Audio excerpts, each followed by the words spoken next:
मेरा नाम है Tripule and you watching the AIIMS prep academy.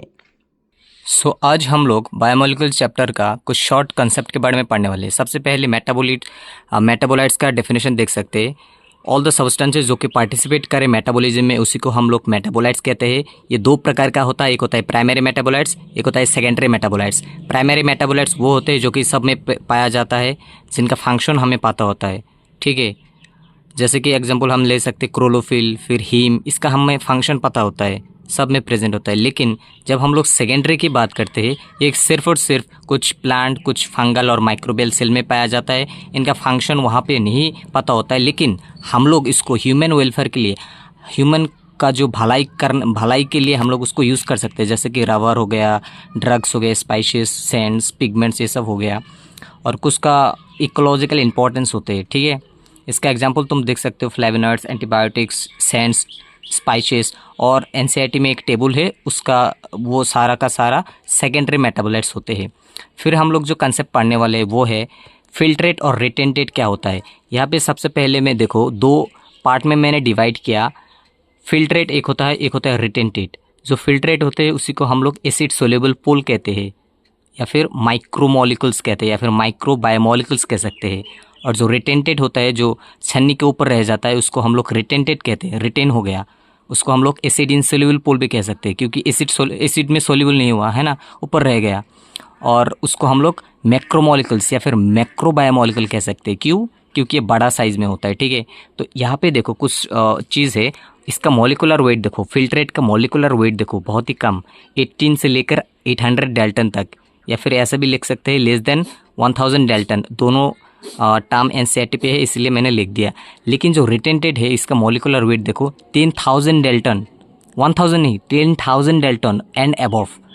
और यहाँ पे देख सकते हैं जो फिल्ट्रेट होता है उसमें हम लोग एमिनो एसिड, एनबी मतलब न्यूक्लियोटाइड, नाइट्रोजन बेस, ठीक है, ये सब आएगा।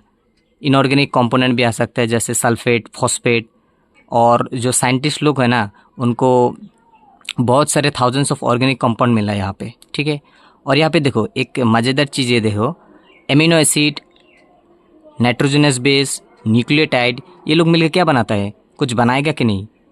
ये लोग क्या है? मोनोमर है, तो कुछ बनाएगा। बनाने के बाद ये देखो एमिनो एसिड से क्या बनता है? प्रोटीन बनता है।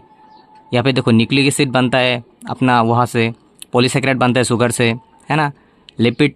और यहाँ पे एक इम्पॉर्टेंट चीज़ ये है कि जो लिपिड होता है वो रिटेंटेट में आता है, लेकिन लिपिड इज़ नॉट स्ट्रिक्टली मैक्रोमोलिकुल। इनका जो मोलिकुलर वेट है वो 800 डेल्टन से कम है। पर यहाँ पे क्यों आता है? क्योंकि ये लोग ना ऐसे वो बना देते हैं, एग्रीगेट बना देता है, इसलिए यहाँ पे रह जाते हैं। होना ये चाहिए था कि लिपिड फिल्ट्रेट में आना चाहिए था, लेकिन ये लोग एग्रीगेट बना देते हैं। ठीक है, उसके बाद एक और कॉन्सेप्ट है हम लोग पढ़ने वाले हैं, average composition of cell. Average composition of cell में हम लोग पढ़ने वाले हैं। देखो मैंने कितने अच्छे तरीके से, सिस्टमेटिक तरीके से बना दिया। जो हमारे पास सेल होता है उसमें पानी कितना अमाउंट में प्रेजेंट होता है? पानी क्या है? इनऑर्गेनिक है कि नहीं? हाँ, पानी सबसे ज़्यादा होता है, 70 से 90% पानी होता है। और एनसीईआरटी में ये टर्म लिखा गया है कि it's the most abundant chemical in living organisms. उसके बाद मैंने सब डिक्रीजिंग ऑर्डर में लिखा। देखो protein, nucleic acid, carbohydrate, lipid, ion, इस तरीके से करोगे तो सब बहुत अच्छे से याद हो जाएगा। प्रोटीन 10 to 15% होता है, न्यूक्लिक एसिड 5 to 7%। ठीक है, ये दोनों का रेंज दिया गया है, रेंज। प्रोटीन देखो 10 to 15, न्यूक्लिक एसिड उससे कम 5 to 7, रेंज याद रखो। फिर कार्बोहाइड्रेट को कैसे याद रखो? कार्बोहाइड्रेट में सी आता है, सी को उल्टा कर दो, 3 जैसा लग रहा है कि नहीं, तो इसका 3% होता है। फिर 2 1%, लिपिड का 2%, आयन का 1%, ये हो गया। ठीक है, so that's all for this video. I meet you in the next video. तब तक के लिए बाय। और हाँ, सब्सक्राइब वगैरह कर देना। Thank you.